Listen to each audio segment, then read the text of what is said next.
Hello दोस्तों, आपका YouTube study channel ACR classes में आपका स्वागत है। आज हम फर्स्ट क्लास इंडियन पॉलिटी का लेके आए हैं, जो खान ग्लोबल स्टडी का बुक है। उन्हीं खान सर का ये बुक है। प्लीज़ दोस्तों, ये वीडियो अच्छा लगे तो लाइक और सब्सक्राइब कर दीजिएगा। चलिए चलते हैं इंडियन पॉलिटी का।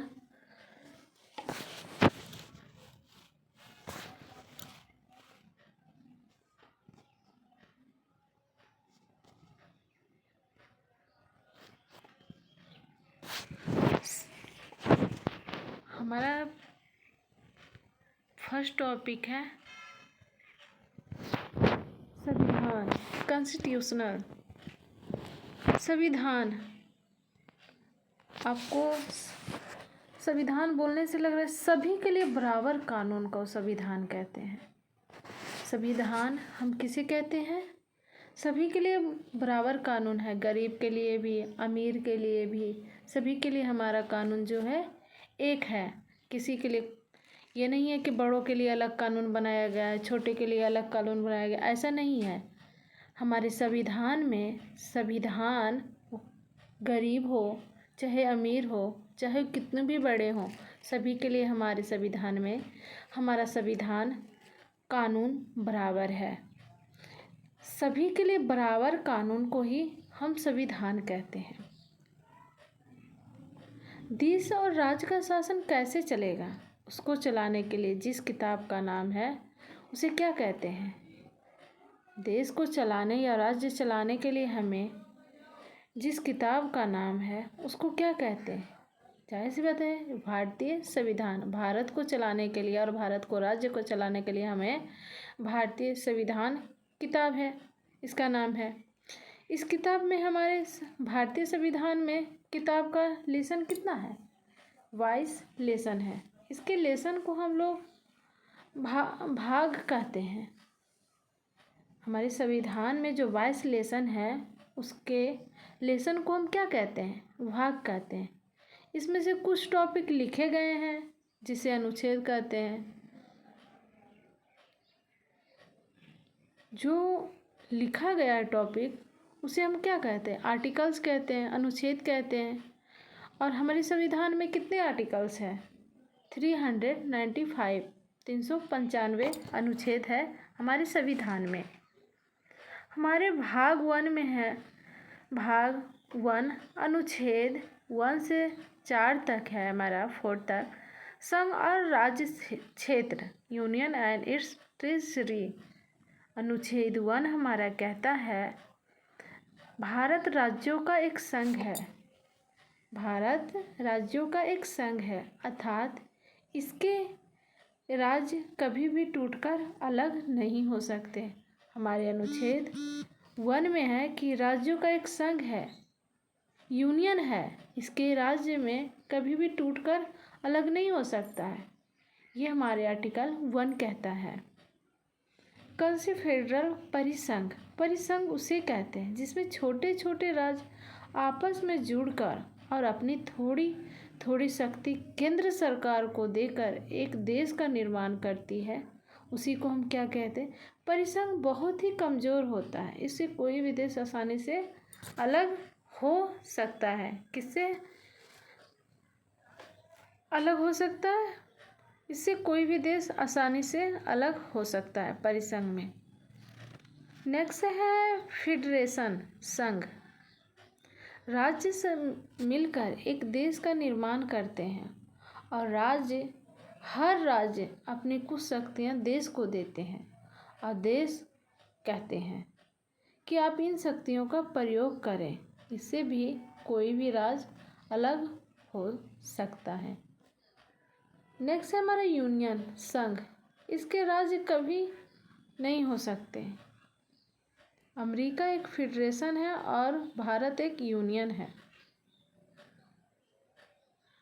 अनुच्छेद हमारा 2 है, संसद को यह अधिकार है कि भारत के बाहर कोई देश है तो उसे भारत में मिला सकता है, या किसी देश का कोई टुकड़ा है जो भारत में मिलना चाहते हैं तो उसे मिला सकते हैं।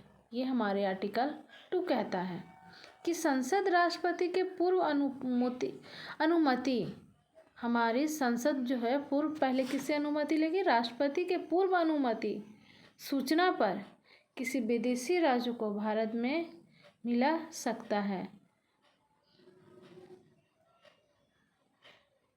जैसे में हमारा सिक्किम। नेक्स्ट है सिक्किम। इसके लिए 35वां संशोधन 1974 में करके सिक्किम को सह राज्य बनाया गया था।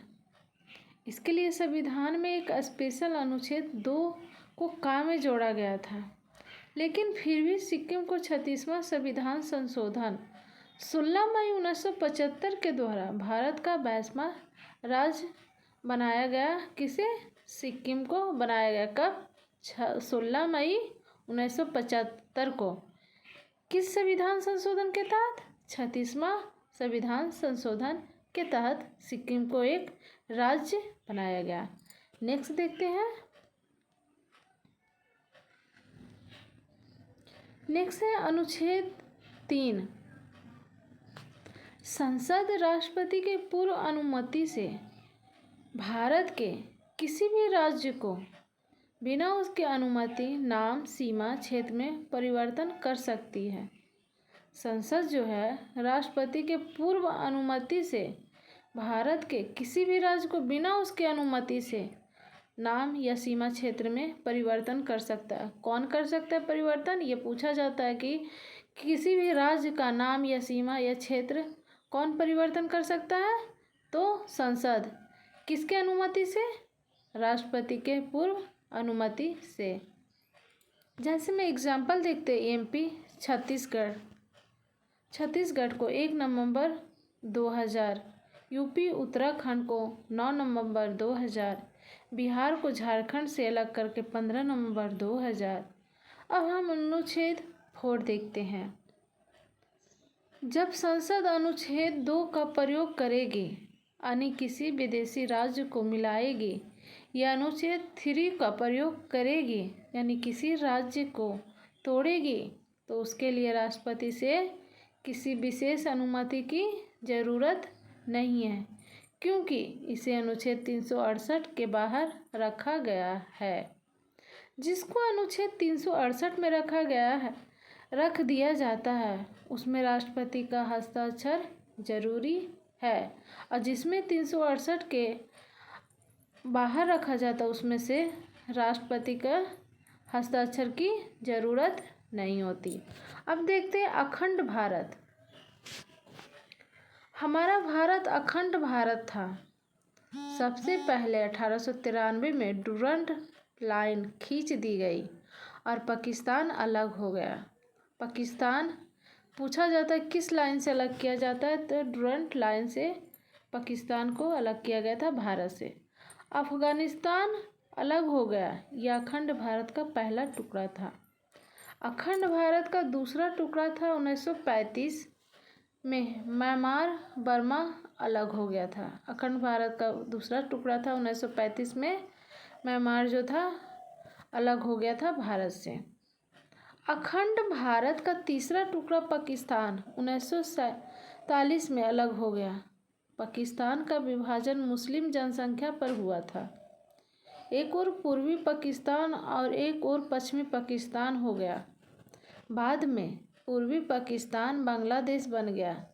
रेड क्लिफ रेखा जो भारत पाकिस्तान को अलग करती है, भारत बांग्लादेश के बीच बॉर्डर को जीरो लाइन से जानते हैं। भारत और बांग्लादेश के बीच के बॉर्डर को हम किस नाम से जानते हैं? जीरो लाइन से। सॉरी दोस्त, भारत और अफगानिस्तान को अलग करने वाले को डुरंड रेखा कहते हैं। अंग्रेजों ने देशी रियासत को 3 विकल्प दिया।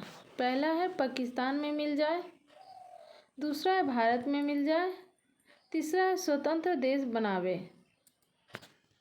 देखिए, जब देश आज़ाद हुआ तो भारत में 552 से अधिक देशी रियासत थी।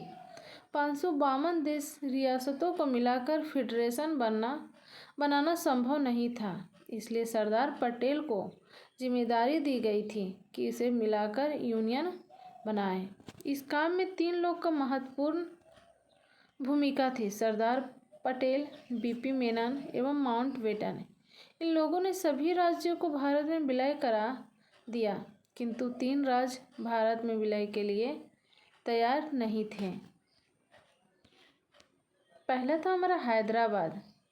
हैदराबाद के निजाम हैदराबाद को पाकिस्तान में मिलाना चाहते थे, किंतु सरदार पटेल ने पुलिस की वर्दी में सेना भेजा, जिसे ऑपरेशन पोलो कहा गया। इसी के तहत हैदराबाद को भारत में मिला लिया गया। दूसरा है जूनागढ़। यह गुजरात का एक रियासत था जो पाकिस्तान में जाना चाहता था, किंतु सरदार पटेल ने जनमत संग्रह कराकर उसे भारत में मिला दिया। तीसरा है जम्मू कश्मीर। यहाँ की जनता मुस्लिम थी, लेकिन राजा हिंदू हरि सिंह थे। उन्होंने कहा कि हम न भारत में रहेंगे न ही पाकिस्तान में रहेंगे, हम स्वतंत्र देश बनाएंगे। किसने कहा? हिंदू हरि सिंह ने कहा कि हम ना तो भारत में रहेंगे और न ही पाकिस्तान में रहेंगे, हम अपना स्वतंत्र देश बनाएंगे। तब तक पाकिस्तान आतंकवादियों को घुसपैठ करा दिया। जब हरि सिंह को लगा कि अब नहीं बचेंगे, तब हरि सिंह ने नेहरू के पास आए और सरदार पटेल ने 26 अक्टूबर 1947 को विलय पत्र पर हस्ताक्षर कराकर भारत का अंग बना लिया गया जम्मू कश्मीर का। आज का क्लास दोस्तों यहीं तक रहेगा। प्लीज़ वीडियो अच्छा लगा है तो लाइक और सब्सक्राइब कर दीजिएगा। जय हिंद, जय भारत।